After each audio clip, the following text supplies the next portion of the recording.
ಖಂಡಿತವಾಗಿಯೂ ದರೋಡೆಕೋರರನ್ನ ಹಿಡಿದೇ ಹಿಡಿತೀವಿ ಅಂತೇಳಿ ಗೃಹ ಸಚಿವ ಡಾಕ್ಟರ್ ಜಿ ಪರಮೇಶ್ವರ್ ಅವರು ಹೇಳಿರುವಂತದ್ದು 7 ಕೋಟಿ ರೂಪಾಯಿ ರಾಬರಿ ಬಗ್ಗೆ ಗೃಹ ಸಚಿವ ಡಾಕ್ಟರ್ ಜಿ ಪರಮೇಶ್ವರ್ ಅವರ ಪ್ರತಿಕ್ರಿಯೆ ಇದು. ಇನೋವಾಗೆ ಸ್ವಿಫ್ಟ್ ಕಾರಿನ ನಂಬರ್ ಪ್ಲೇಟ್ ಅನ್ನು ಹಾಕೊಂಡಿದ್ದವರೆಲ್ಲ ರಾಬರ್ಸ್ ಕರ್ನಾಟಕದವರ ಹೊರಗಿನವರ ಅನ್ನೋದ್ರ ಬಗ್ಗೆ ಕೂಡ ಪರಿಶೀಲನೆಯನ್ನ ನಡೆಸಲಾಗ್ತಾ ಇದೆ. ಆ ವಾಹನ ರಾಜ್ಯ ಬಿಟ್ಟು ಹೋಗಿದೆಯಾ ಅಂತ ಕೂಡ ಹುಡುಕ್ತಾ ಇದ್ದೀವಿ. ವಾಹನ ಬದಲಾಯಿಸಿದ್ದು ಗೊತ್ತಾಗಿದೆ ಅಂತ ಪರಮೇಶ್ವರ್ ಅವರು ಮಾಹಿತಿಯನ್ನ ನೀಡಿದ್ದಾರೆ. ಇನೋವಾ ಕಾರ್ನಲ್ಲಿ ತೆರಳಿದಂತಹ ದರೋಡೆಕೋರರ ಗ್ಯಾಂಗ್ ಏನಿದೆ ಅದು ವಾಹನವನ್ನ ಬದಲಾಯಿಸಿ ಬೇರೆ ಕಡೆ ಹೋಗಿರುವ ಸಾಧ್ಯತೆ ಇದೆ. ವಾಹನ ಬದಲಾಯಿಸಿದೆ ಅನ್ನೋದು ಗೊತ್ತಾಗಿದೆ ಅನ್ನೋ ಮಾಹಿತಿಯನ್ನ ಡಾಕ್ಟರ್ ಜಿ ಪರಮೇಶ್ವರ್ ನೀಡಿರುವಂತದ್ದು.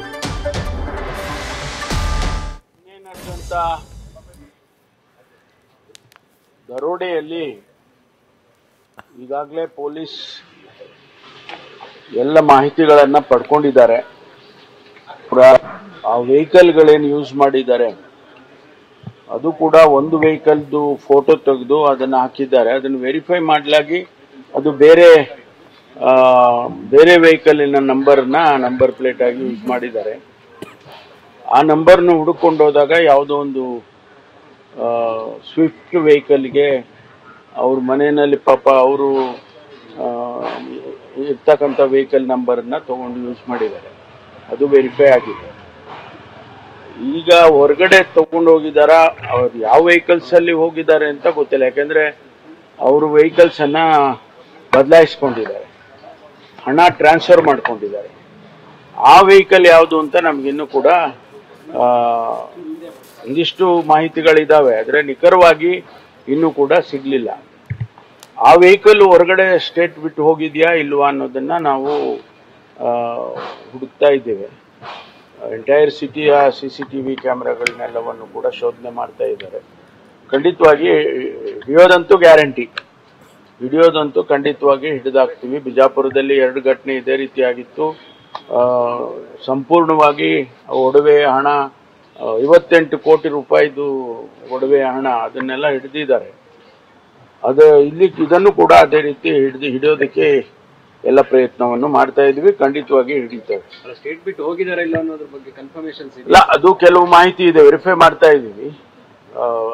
ಆ ವೆಹಿಕಲ್ಸ್ ಗಳೆಲ್ಲ ಯಾವ್ಯಾವ್ದು ವೆಹಿಕಲ್ಸ್ ಆಚೆ ಹೋಗಿದೆ, ನಮಗೆ ಬಂದಿರೋ ಮಾಹಿತಿಯ ವೆಹಿಕಲ್ಸ್ ಅನ್ನ ಕಂಪೇರ್ ಮಾಡಿ ಅದೆಲ್ಲ ಮಾಡ್ತಾ ಇದ್ದಾರೆ. ಟೆಕ್ನಾಲಜಿ ಯೂಸ್ ಮಾಡಿ ಈ CCTV ಕ್ಯಾಮ್ರಾದಲ್ಲಿ ವೆಹಿಕಲ್ಸ್ಗಳು ಯಾವ್ಯಾವ್ದು ಸಿಟಿ ಒಳಗಡೆ ಬಂದಿದೆ, ಆ ಸಂದರ್ಭದಲ್ಲಿ ಆ ವೆಹಿಕಲ್ಸ್ಗಳು ಆ ಏರಿಯಾದಲ್ಲಿ ಓಡಾಡ್ತಿದ್ವಿ ಎಲ್ಲ ಅವರಿಗೂ ಕೂಡ ವೆರಿಫೈ ಮಾಡ್ತಾ ಇದ್ದಾರೆ. ಎಲ್ಲ ವೆರಿಫೈ ಆಗ್ತಾ ಇದೆ, ಎಲ್ಲ ವೆರಿಫೈ ಮಾಡ್ತಾ ಇದ್ದಾರೆ. CCTV ಫುಟೇಜ್ಗಳೆಲ್ಲ ವೆರಿಫೈ ಮಾಡ್ತಾ ಇದ್ದಾರೆ. 7 ಕೋಟಿ 11 ಲಕ್ಷ ರೂಪಾಯಿ ರಾಬರಿಗೆ ಇದೆಯಾ ಪರಪ್ಪನ ಅಗ್ರಹಾರ ಜೈಲ್ನ ಲಿಂಕ್? ಜೈಲಿನಲ್ಲಿ ಇರೋರಿಗೂ ರಾಬರಿ ಗ್ಯಾಂಗು ಲಿಂಕ್ ಇದೆಯಾ ಅನ್ನೋ ಅನುಮಾನ ಈಗ ಕಾಡ್ತಾ ಇದೆ. ಹೀಗಾಗಿಯೇ ಪರಪ್ಪನ ಅಗ್ರಹಾರ ಜೈಲಿನೊಳಗೆ ಕೂಡ ಪೊಲೀಸರು ಪರಿಶೀಲನೆಯನ್ನ ನಡೆಸಿರುವಂತದ್ದು. ಜೈಲಿನ ಒಳಗಿಂದ ರಾಬರಿಗೆ ಸಂಚು ರೂಪಿಸಿರೋ ಬಗ್ಗೆ ಅನುಮಾನ ಮೂಡಿದೆ. ಇನ್ಸ್ಪೆಕ್ಟರ್ ನೇತೃತ್ವದಲ್ಲಿ ಪರಪ್ಪನ ಅಗ್ರಹಾರ ಜೈಲಿನ ಒಳಗೆ ಪರಿಶೀಲನೆ ನಡೆಸಲಾಗಿದೆ. ಪರಪ್ಪನ ಅಗ್ರಹಾರ ಜೈಲಿಗೆ ತೆರಳಿ ಮಾಹಿತಿಯನ್ನ ಪೊಲೀಸರು ಪಡೆದುಕೊಂಡಿರುವಂತದ್ದು.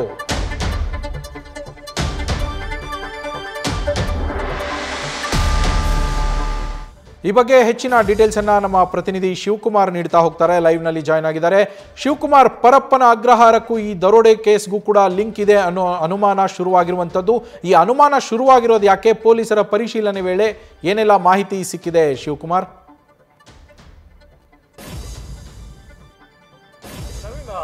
7 ಕೋಟಿ ರಾಬರಿ ಪ್ರಕರಣಕ್ಕೆ ಸಂಬಂಧಪಟ್ಟಂತೆ ಸದ್ಯ ಒಂದು ತನಿಖಾ ತಂಡ ಬೆಂಗಳೂರಿನ ಪರಪ್ಪನ ಅಗ್ರಹಾರ ಜೈಲ್ಗೆ ರಾತ್ರಿ ಹೋಗಿ ಈ ಹಿಂದೆ ಕೂಡ ಅಂದ್ರೆ ಹಲವು ರಾಬರಿ ಪ್ರಕರಣಗಳಲ್ಲಿ ಭಾಗಿಯಾಗಿ ಸದ್ಯ ನ್ಯಾಯಾಂಗ ಬಂಧನ ಹಾಗೂ ಸಜಾಬಂದಿಗಳಾಗಿರುವಂತಹ ಕೈದಿಗಳ ಬಳಿ ಕೂಡ ಮಾಹಿತಿಯನ್ನ ಕಲೆ ಹಾಕಿದ್ರು ಅನ್ನೋ ಮಾಹಿತಿ ಬರ್ತಿರುವಂತದ್ದು. ಅಂದ್ರೆ CMS ಸಂಸ್ಥೆಗೆ ಸಂಬಂಧಪಟ್ಟಂತೆ ಹಿಂದೆ ಕೂಡ 2 ಪ್ರಕರಣಗಳಾಗಿರ್ತವೆ. ಒಂದು ವೈಟ್ ಫೀಲ್ಡ್ ವ್ಯಾಪ್ತಿನಲ್ಲಿ, ಮತ್ತೊಂದು ಬೆಳ್ಳಂದೂರು ಪೊಲೀಸ್ ಠಾಣಾ ವ್ಯಾಪ್ತಿನಲ್ಲೂ ಕೂಡ ಇದೇ ರೀತಿಯಾದಂತಹ CMS ವಾಹನಕ್ಕೆ ಅಂದ್ರೆ ATMಗೆ ಹಣ ತುಂಬುವಂತ CMS ವಾಹನದ ದರೋಡೆ ಪ್ರಕರಣಗಳು ದಾಖಲಾಗಿರ್ತವೆ. ಆ ಪ್ರಕರಣಗಳಲ್ಲಿ ಸದ್ಯ ಅರೆಸ್ಟ್ ಆಗಿ ಜೈಲಿನಲ್ಲಿ ಇದ್ದಂತಹ ಆರೋಪಿಗಳು ಸೇರಿದಂತೆ ಬೇರೆ ಬೇರೆ ರಾಬರಿ ಪ್ರಕರಣಗಳಲ್ಲಿ ಬಂಧಿತರಾಗಿ ಪರಪ್ಪನ ಅಗ್ರಹಾರ ಜೈಲಿನಲ್ಲಿರುವಂತಹ ಕೈದಿಗಳಿಂದ ಈಗ ಆಲ್ರೆಡಿ ಸುಮಾರು 6-7 ಜನ ಶಂಕಿತರ ಫೋಟೋಗಳನ್ನ ಏನು ಬೆಂಗಳೂರು ಪೊಲೀಸ್ ಇಲಾಖೆ ರಿಲೀಸ್ ಮಾಡಿದೆ. ಅವರ ಫೋಟೋಗಳನ್ನ ತೋರಿಸಿ ಅವರ ಬಗ್ಗೆ ಮಾಹಿತಿ ಕಲೆ ಹಾಕುವಂತ ಕೆಲಸವನ್ನ ಸದ್ಯ ಪೊಲೀಸರು ಮಾಡ್ತಿರುವಂತದ್ದು. ಸದ್ಯಕ್ಕೆ ಸಿಕ್ತಿರುವಂತಹ ಮಾಹಿತಿ ಪ್ರಕಾರ ಸುಮಾರು 6 ರಿಂದ 7 ಜನ ಶಂಕಿತರಿದ್ದಾರೆ. ಈ ಪೈಕಿ 3 ಜನ ಉತ್ತರ ಭಾರತೀಯರು ಅನ್ನೋ ಪ್ರಾಥಮಿಕ ಮಾಹಿತಿ ಸಿಕ್ತಿದೆ.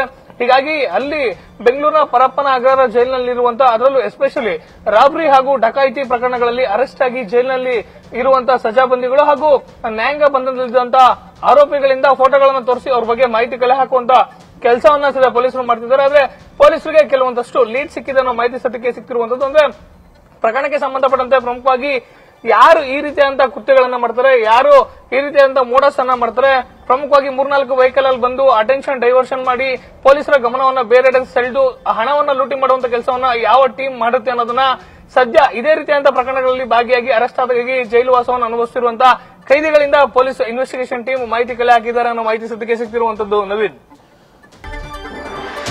ವೆಬ್ ಸೀರೀಸ್ನಿಂದ ಪ್ರೇರಿತರಾದ ದರೋಡೆಕೋರರು, ಈ ದರೋಡೆ ಪ್ರಕರಣ ಏನಿದೆ ಇದರಲ್ಲಿ ಭಾಗಿಯಾದಂತಹ ದರೋಡೆಕೋರರು ವೆಬ್ ಸೀರೀಸ್ನಿಂದ ಪ್ರೇರಿತರಾದ್ರ, ಜೈಲ್ ಬ್ರೇಕ್, ರಾಬರಿ ಸೀರೀಸ್ಗಳಿಂದ ಏನಾದರೂ ಇವರು ಇನ್ಸ್ಪಿರೇಷನ್ ತೆಗೆದುಕೊಂಡ್ರ, ಹಣ ದರೋಡೆಗೆ ಪಕ್ಕಾ ಪ್ರೀ ಪ್ಲಾನ್ ಮಾಡಿ ಅದನ್ನ ಎಕ್ಸಿಕ್ಯೂಟ್ ಮಾಡಲಾಗಿದೆ. 3 ಠಾಣೆಗಳಿಗೆ ಸೇರುವಂತಹ ಸ್ಥಳದಲ್ಲಿನೇ ವಾಹನವನ್ನ ಬಿಟ್ಟು ಹೋಗಿದ್ದು ಯಾಕೆ? ಪೊಲೀಸರಿಗೆ ಕನ್ಫ್ಯೂಸ್ ಮಾಡೋದಕ್ಕೆ ಅಂತೇಳಿ 3 ಠಾಣೆಗಳ ನಡುವೆ ರಾಬರಿಯನ್ನ ಮಾಡಿದ್ರ, ಯಾವ ಠಾಣೆ ಅನ್ನೋ ಕನ್ಫ್ಯೂಷನ್ಗೆ ಪೊಲೀಸರು ಗುರಿಯಾಗಲಿ ಅಂತೇಳಿ ಪ್ರಯತ್ನ ಪಟ್ಟು ಅದರಲ್ಲಿ ಸಕ್ಸಸ್ ಆಗಿ ಅದು ರಾಬರ್ಸ್ಗೆ ವರ ಆಯ್ತಾ? ಈ ದರೋಡೆಕೋರರಿಗೆ ಅದೇ ವರ ಆಯ್ತಾ? ದಿ ಗ್ರೇಟ್ ರಾಬರಿ ಪಟ್ಟಿಗೆ ಏನಾದರೂ ಸೇರುತ್ತಾ ಈ ಸಿದ್ದಾಪುರ ರಾಬರಿ ಅನ್ನೋ ಪ್ರಶ್ನೆಗಳು ಮೂಡ್ತಾ ಇದೆ. ವೆಬ್ ಸೀರೀಸ್ನಿಂದ ಪ್ರೇರಣೆ ಏನಾದ್ರು ಸಿಕ್ತಾ ಅಂತ. ಈ ಬಗ್ಗೆ ಹೆಚ್ಚಿನ ಡೀಟೇಲ್ಸ್ ಅನ್ನ ನಮ್ಮ ಪ್ರತಿನಿಧಿ ಸಂದೇಶ್ ನೀಡ್ತಾ ಹೋಗ್ತಾರೆ. ಸಂದೇಶ್, ವೆಬ್ ಸೀರೀಸ್ ಇವ್ರಿಗೆ ಏನಾದರೂ ಪ್ಲಾನ್ ಅನ್ನ ಕೊಡ್ತಾ ಅದರಿಂದ ಇನ್ಸ್ಪೈರ್ ಆಗಿ ಇವರು ರಾಬರಿಯನ್ನ ಮಾಡಿದ್ರಾ ಅನ್ನೋ ಒಂದು ಅನುಮಾನ ಮೂಡ್ತಾ ಇದೆ. ಈ ಅನುಮಾನ ಮೂಡೋದಕ್ಕೆ ಕಾರಣ ಏನು ಸಂದೇಶ್? ನವೀನ್, ಮೊದಲಿಗೆ ಈ ರಾಬರಿ ಆಗಿರೋದನ್ನು ನೋಡ್ತಾ ಇದ್ರೆ ಎಲ್ಲೋ ಒಂದು ಕಡೆ ಆರೋಪಿಗಳ ಈ ಒಂದು ಕಂಪ್ಲೀಟ್ ಪ್ರೀ ಪ್ಲಾನ್ ಅನ್ನು ನೋಡ್ತಾ ಇದ್ರೆ, ಜೊತೆಗೆ ಈ ಒಂದು ರಾಬರಿ ಆಗಿರುವಂತಹ ರೀತಿಯನ್ನು ನೋಡ್ತಾ ಇದ್ರೆ ಎಲ್ಲೋ ಒಂದು ಕಡೆ ಈ ವೆಬ್ ಸೀರೀಸ್ಗಳಿಂದ ಇನ್ಸ್ಪೈರ್ ಆದ್ರ ಆರೋಪಿಗಳು ಅಥವಾ ಪ್ಲಾನ್ ಅನ್ನ ಮಾಡುವಂತ ಸಂದರ್ಭದಲ್ಲಿ ಒಂದು ವೆಬ್ ಸೀರೀಸ್ ಅನ್ನು ನೋಡಿ ಪ್ರೀ ಪ್ಲಾನ್ ಅನ್ನ ಮಾಡ್ಕೊಂಡ್ರ, ಜೈಲ್ ಬ್ರೇಕರ್ಗಳನ್ನು ನೋಡಿ ಇವರು ಪ್ರೀ ಪ್ಲಾನ್ ಅನ್ನ ಮಾಡ್ಕೊಂಡ್ರ ಅನ್ನೋ ಒಂದು ಅನುಮಾನ ಕೂಡ ಈಗ ಪೊಲೀಸರಿಗೆ ಮೂಡ್ತಾ ಇರುವಂತದ್ದು. ಯಾಕಂದ್ರೆ ಇಲ್ಲಿ ಪ್ರಮುಖವಾಗಿರುವಂತದ್ದು ಆ ವಾಹನ, CMS ವಾಹನ ಸಿಕ್ಕಂತ ಜಾಗ ಏನಿದೆ ಅಥವಾ ಆ ದುಡ್ಡನ್ನ ಏನು ಇವರು ಶಫಲ್ ಮಾಡ್ಕೊಳ್ತಾರೆ ಅಥವಾ ದುಡ್ಡನ್ನ ಇಲ್ಲಿಗೆ ಟ್ರಾನ್ಸ್ಫರ್ ಏನು ಮಾಡ್ಕೊಳ್ತಾರೆ ಅಂದ್ರೆ ಆ ದುಡ್ಡಿನ ಬಾಕ್ಸಸ್ಗಳನ್ನ ಇನೋವಾ ಕಾರ್ಗೆ ಏನು ಶಿಫ್ಟ್ ಮಾಡ್ಕೊಂಡ್ರು ಆ ಜಾಗ ಏನಿದೆ ಅಂದ್ರೆ ನಿಮಾನ್ಸ್ ಆಸ್ಪತ್ರೆಯ ಆ ಮೇಲ್ ಸೇತುವೆ ಏನಿದೆ ಅಲ್ಲಿ ಇವರು ಯಾಕೆ ಎಕ್ಸ್ಚೇಂಜ್ ಮಾಡಿದ್ರು ಅನ್ನೋದು ಇಲ್ಲಿ ಪ್ರಾಥಮಿಕ ಹಂತದಲ್ಲಿ ಸಾಕಷ್ಟು ಡೌಟ್ಗೆ ಗುರಿಯಾಗಿರುವಂಥದ್ದು. ಯಾಕಂದ್ರೆ ಇಲ್ಲಿ ಪ್ರಮುಖವಾಗಿರುವಂಥದ್ದು ಈ CMS ವಾಹನ ಸಿಕ್ಕಂತ ಜಾಗ ಏನಿದೆ ಅದು 3 ಪೊಲೀಸ್ ಠಾಣೆಗಳ ಬಾರ್ಡರ್ ಆಗಿರುತ್ತೆ. ಒಂದು ಪಕ್ಕದಲ್ಲೇ ಸುದ್ಗುಂಟೆಪಾಳ್ಯ ಪೊಲೀಸ್ ಸ್ಟೇಷನ್ ಇದೆ, ಮತ್ತೊಂದು ಕಡೆ ನಿಮಾನ್ಸ್ನ ಮೇಲ್ಭಾಗ ಏನಿದೆ ಅದು ಆಡ್ಗೋಡಿ ಪೊಲೀಸ್ ಠಾಣೆಗೆ ಬರುತ್ತೆ, ಇತ್ತ ಕಡೆಗೆ ಸಿದ್ದಾಪುರದಲ್ಲಿ ಈ ಒಂದು ಇನ್ಸಿಡೆಂಟ್ ನಡೆದಿರುವಂಥದ್ದು. ಹಾಗಾಗಿ 3 ಪೊಲೀಸ್ ಠಾಣೆಯ ಬಾರ್ಡರ್ ಆಗಿರೋದ್ರಿಂದ ಯಾವುದೇ ಪೊಲೀಸರಾಗಿದ್ರು ಒಂದು ಕ್ರೈಮ್ ಅನ್ನ ಅಥವಾ ರಾಬರಿ ಆಗಿರ್ಬೋದು, ದರೋಡೆ ಆಗಿರ್ಬೋದು, ಯಾವುದೇ ಒಂದು ಕ್ರೈಮ್ ಅನ್ನ ಇನ್ವೆಸ್ಟಿಗೇಷನ್ ಮಾಡುವ ಮುನ್ನ ಅಥವಾ ಆ ಕೇಸನ್ನ ಟೇಕಪ್ ಮಾಡುವ ಮುನ್ನ ಆ ಒಂದು ಲಿಮಿಟ್ಸ್ ಯಾರಿಗೆ ಬರುತ್ತೆ ಅನ್ನೋದನ್ನ ಮೊದಲಿಗೆ ಯೋಚನೆ ಮಾಡ್ತಾರೆ. ಆ ಕಾರಣಕ್ಕಾಗಿಯೇ ಈ ಒಂದು ಮೇಲ್ಸೇತುವೆ ಮೇಲೆ ನಾವು ವೆಹಿಕಲ್ ಅನ್ನ ನಿಲ್ಲಿಸಿದ್ರೆ ಇಲ್ಲಿ ಮೊದಲಿಗೆ 3 ಪೊಲೀಸ್ ಠಾಣೆಯವರು ಕೂಡ ಕನ್ಫ್ಯೂಸ್ ಆಗ್ತಾರೆ. ಯಾಕಂದ್ರೆ ಈ ಎರಡು ಕೂಡ ಆಡ್ಗೋಡಿ ಮತ್ತೆ ಸುದ್ಗುಂಟೆಪಾಳ್ಯ ಪೊಲೀಸ್ ಠಾಣೆ ಏನಿದೆ ಇದು ಸೌತ್ ಈಸ್ಟ್ ಡಿವಿಷನ್ಗೆ ಬರುತ್ತೆ, ಮತ್ತೊಂದು ಕಡೆ ಸಿದ್ದಾಪುರ ಸೌತ್ ಡಿವಿಷನ್ಗೆ ಬರುತ್ತೆ. ಹಾಗಾಗಿ ಮೊದಲಿಗೆ ಪೊಲೀಸರಿಗೆ ಕನ್ಫ್ಯೂಷನ್ ಆಗಲಿ, ಈ 24 ಅವರ್ಸ್ ಗೋಲ್ಡನ್ ಅವರ್ಸ್ ಏನಿದೆ ಈ ಗೋಲ್ಡನ್ ಅವರ್ ಅನ್ನ ಪಾಸ್ ಮಾಡಬೇಕು ಅಂದ್ರೆ ನಾವು ಪ್ರಾಥಮಿಕ ಹಂತದಲ್ಲಿ ಪೊಲೀಸರ ಇನ್ವೆಸ್ಟಿಗೇಷನ್ ಅನ್ನ ಅಥವಾ ಅವರ ಹುಡುಕಾಟವನ್ನ ಡಿಲೇ ಮಾಡಬೇಕು ಅನ್ನೋ ಕಾರಣಕ್ಕಾಗಿಯೇ ಅಲ್ಲಿ ವೆಹಿಕಲ್ ಅನ್ನು ನಿಲ್ಲಿಸ್ತಾರೆ. ನಿಲ್ಲಿಸಿದ ನಂತರ ಪೊಲೀಸರು ಮೊದಲಿಗೆ ಯಾವುದೋ ಒಂದು ರಾಬರಿ ಆಯಿತು, ಜೊತೆಗೆ ವೆಹಿಕಲ್ ಎಲ್ಲಿದೆ ಅಂತ ಹೋದಂತ ಸಂದರ್ಭದಲ್ಲಿ ಕನ್ಫ್ಯೂಸ್ ಆಗ್ತಾರೆ. ಅಂದ್ರೆ ಯಾವ ಪೊಲೀಸರು ಇನ್ವೆಸ್ಟಿಗೇಷನ್ ಅನ್ನ ಮಾಡಬೇಕು ಅಥವಾ ಇಲ್ಲಿ ಕೇಸನ್ನ ಯಾರು ಫೈಲ್ ಮಾಡ್ಕೋಬೇಕು, ಇದೆಲ್ಲ ಕನ್ಫ್ಯೂಷನ್ಸ್ಗಳು ಕೂಡ ಆಗ್ತವೆ. ಹಾಗಾಗಿ ಅದನ್ನ ಬಂಡವಾಳವಾಗಿ ಇಟ್ಕೊಂಡು ಈ ರೀತಿಯ ಕಂಪ್ಲೀಟ್ ಆದ ಒಂದು ಪ್ರೀ ಪ್ಲಾನ್ ಅನ್ನ ಮಾಡಿದ್ರ ಅನ್ನೋ ಒಂದು ಅನುಮಾನ ಕೂಡ ಈಗ ಪೊಲೀಸರಿಗೆ ವ್ಯಕ್ತವಾಗಿರುವಂಥದ್ದು. ನವೀನ್, ಥ್ಯಾಂಕ್ ಯು ಸಂದೇಶ್ ಡೀಟೇಲ್ಸ್ಗೆ. ತಾವು ಮಾಡಿದ ಪ್ಲಾನ್ ಅಂತೆಯೇ ಈ ದರೋಡೆಕೋರರು ರಾಬರಿ ಟೀಮ್ ಏನಿದೆ ಇವರು ಪೊಲೀಸರನ್ನ ಯಾಮಾರಿಸಿದ್ರ ಅನ್ನೋ ಪ್ರಶ್ನೆ ಈಗ ಮೂಡ್ತಾ ಇರುವಂಥದ್ದು. 7 ಕೋಟಿ 11 ಲಕ್ಷ ಇದ್ದಂತಹ ವಾಹನದ ಮೇಲೆ ಪೊಲೀಸರು ಫೋಕಸ್ ಮಾಡಲಿ ಅಂತೇಳಿ ರಾಬರಿ ಗ್ಯಾಂಗ್ ಅನ್ನ ಭೇದಿಸುವಲ್ಲಿ ಪೊಲೀಸರು ಅದರ ಮೇಲೆ ಫೋಕಸ್ ಮಾಡಿ ಈ ಗ್ಯಾಂಗ್ ಅನ್ನ ಹುಡುಕುವಲ್ಲಿ ನಿರ್ಲಕ್ಷ್ಯವನ್ನ ವಹಿಸಿದ್ರ ಅನ್ನೋ ಪ್ರಶ್ನೆ ಮೂಡ್ತಾ ಇರುವಂಥದ್ದು. 3 ವಾಹನ ಸಿಬ್ಬಂದಿ ಲಾಕ್ ಮಾಡಿ ಕ್ಯಾಶ್ ಇರೋ ಗಾಡಿಯ ಜೊತೆಗೆ ಎಸ್ಕೇಪ್ ಆಗಿದ್ದಾರೆ. 1 ಗಂಟೆ ಪೊಲೀಸರ ನಿರ್ಲಕ್ಷ್ಯಕ್ಕೆ ದರೋಡೆಕೋರರು ಪರಾರಿಯಾದ್ರ. 1 ಗಂಟೆಗಳ ಕಾಲ ಪೊಲೀಸರು ನಿರ್ಲಕ್ಷ್ಯ ವಹಿಸಿದ್ರಿಂದಲೇ ಇವರು ಪರಾರಿಯಾದ್ರ. ರಾಬರಿ ಟೀಮ್ಗಾಗಿ ಸದ್ಯ 50ಕ್ಕೂ ಹೆಚ್ಚು ಪೊಲೀಸರಿಂದ ಶೋಧ ನಡೀತಾ ಇದೆ. ಆದರೆ ಮಧ್ಯದಲ್ಲಿ 1 ಗಂಟೆಯ ಕಾಲ ನಿರ್ಲಕ್ಷ್ಯ ವಹಿಸಿದ್ದಕ್ಕೆ ಈ ಟೀಮ್ ಏನಾದರೂ ಪರಾರಿ ಆಯ್ತಾ ಅನ್ನೋ ಪ್ರಶ್ನೆ ಈಗ ಮೂಡ್ತಾ ಇರುವಂಥದ್ದು.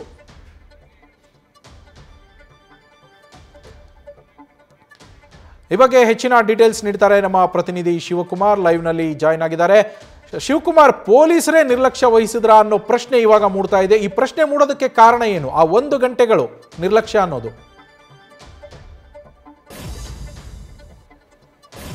ನವೀನ್, ಯಾವುದೇ ಕ್ರೈಮ್ ಆಗ್ಲಿ ಮೊದಲ 1 ತಾಸನ್ನ ಪೊಲೀಸರು ಗೋಲ್ಡನ್ ಅವರ್ ಅಂತೇಳಿ ಪರಿಗಣಿಸ್ತಾರೆ. ಅಂದ್ರೆ ಕ್ರೈಮ್ ಆಫೀಸಲ್ಲಿ ಸಿಕ್ಕಂತ ಪ್ರಾಥಮಿಕ ಎವಿಡೆನ್ಸ್ ಗಳೇ ಪ್ರಕರಣದಲ್ಲಿ ಪ್ರಮುಖ ಸಾಕ್ಷ್ಯಗಳನ್ನ ಕೊಡುವಂತದ್ದು. ಅಂದ್ರೆ ಪ್ರಮುಖ ಸಾಕ್ಷ್ಯಗಳಿಗೆ ಲೀಡ್ ಅನ್ನ ಕೊಡುವಂತದ್ದೇ ಕ್ರೈಮ್ ಆಫೀಸಲ್ಲಿ ಸಿಕ್ಕಂತ ಪ್ರೈಮರಿ ಎವಿಡೆನ್ಸ್ ಗಳು.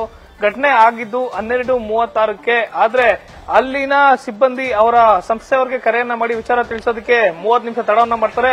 ಅದಾದ ನಂತರದಲ್ಲಿ ನೇರವಾಗಿ ಡಿಸಿಪಿ ಕಚೇರಿಗೆ ಬರ್ತಾರೆ. ಆದ್ರೆ ಪೊಲೀಸರು ಇಲ್ಲಿ ಬಂದಂತವರು ಕೇವಲ ಡೈರಿ ಸರ್ಕಲ್ ನ ಮೇಲೆ ಕಾರು ಚಾಲಕ ಏನಿರ್ತಾನೆ, ಸಿಎಂಎಸ್ ಸಿಬ್ಬಂದಿಯ ಕಾರು ಚಾಲಕ, ಆತನಿಗೆ ಗನ್ನನ್ನ ತೋರಿಸಿ ಸುಮಾರು 7 ಕೋಟಿ 11 ಲಕ್ಷ ಹಣವನ್ನ ಇನೋವಾ ಕಾರ್ನಲ್ಲಿ ಹೊತ್ತೊಯ್ದ್ರು ಅನ್ನೋ ಮಾಹಿತಿ ಸಿಗುತ್ತೆ.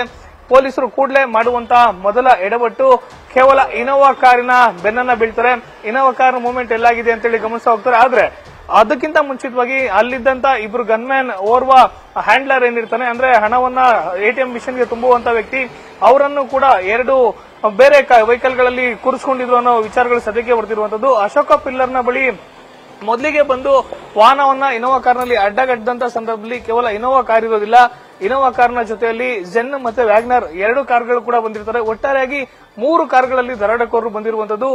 ಈತ ಚಾಲಕನಿಗೆ ಹೇಳುವಂತದ್ದು, ನೀನು ಇನೋವಾ ಕಾರನ್ನ ಫಾಲೋ ಮಾಡು ಅಂತ ಹೇಳ್ತಾರೆ. ಮತ್ತೆ ಕಾರ್ನಲ್ಲಿದ್ದಂತ ಸಿಎಂಎಸ್ ವಾಹನದಲ್ಲಿದ್ದಂತ ಹ್ಯಾಂಡ್ಲರ್ ಆಗಿರ್ಬೋದು ಮತ್ತೆ ಇಬ್ರು ಗನ್ಮ್ಯಾನ್ ಇರ್ತಾರೆ, ಅವರನ್ನ ಬೇರೆ ಕಾರ್ಗಳಿಗೆ ಕೂರಿಸಿಕೊಂಡು ಬೇರೆಡೆ ಡೈವರ್ಟ್ ಮಾಡುವಂತ ಕೆಲಸವನ್ನ ಮಾಡ್ತಾರೆ. ಇವರು ಇನೋವಾ ಕಾರನ್ನ ಫಾಲೋ ಮಾಡು ಅಂತ ಹೇಳಿದಂತ ಇನೋವಾ ಕಾರ್ ಏನಿದೆ ಅದು ನೇರವಾಗಿ ಅಶೋಕ ಪಿಲ್ಲರ್ ನಿಂದ ಆಡ್ಗೋಡಿ ಮಾರ್ಗವಾಗಿ ಡೈರಿ ಸರ್ಕಲ್ಗೆ ಬರುತ್ತೆ. ಡೈರಿ ಸರ್ಕಲ್ ಫ್ಲೈಓವರ್ ಮೇಲೆ ಏಕಾಏಕಿ ಕಾರನ್ನ ಅಡ್ಡಗಟ್ಟಿ ಗನ್ನನ್ನ ತೋರಿಸಿ ರಾಬರಿ ಮಾಡುವಂತ ಕೆಲಸವನ್ನ ಮಾಡ್ತಾರೆ. ಆದ್ರೆ ಈ ಸಿಎಂಎಸ್ ವಾಹನದಲ್ಲಿ ಮೊದಲು ಅಶೋಕ ಪಿಲ್ಲರ್ ನಲ್ಲಿ ಇದ್ದಂತವ್ರು, ಅಂದ್ರೆ HDFC ಜೆಪಿ ನಗರದ HDFC ಬ್ಯಾಂಕ್ ನಿಂದ ಅಶೋಕ ಪಿಲ್ಲರ್ ಮಾರ್ಗವಾಗಿ ಬಂದಂತವ್ರು ಎಲ್ಲೋದ್ರು ಅಂತ ಹೇಳಿದ್ರೆ ಅವರು ವ್ಯಾಗನರ್ ಹಾಗೂ ಜೆನ್ ಕಾರ್ನಲ್ಲಿ ಕೂರಿಸಿಕೊಂಡಿರ್ತಾರೆ. ಯಾವಾಗ ರಾಬರಿ ಮಾಡ್ತಿದ್ದಂತೆ ಇನೋವಾ ಟೀಮ್ ಉಳಿದ 2 ಕಾರ್ನಲ್ಲಿದ್ದವರಿಗೆ ಮೆಸೇಜ್ ಅನ್ನ ಕೊಡ್ತಾರೆ, ಪ್ಲಾನ್ ಸಕ್ಸಸ್ ಆಗಿದೆ, ಹಣದ ಸಮೇತವಾಗಿ ಎಸ್ಕೇಪ್ ಆಗ್ತಿದೀವಿ ಅಂತೇಳಿ.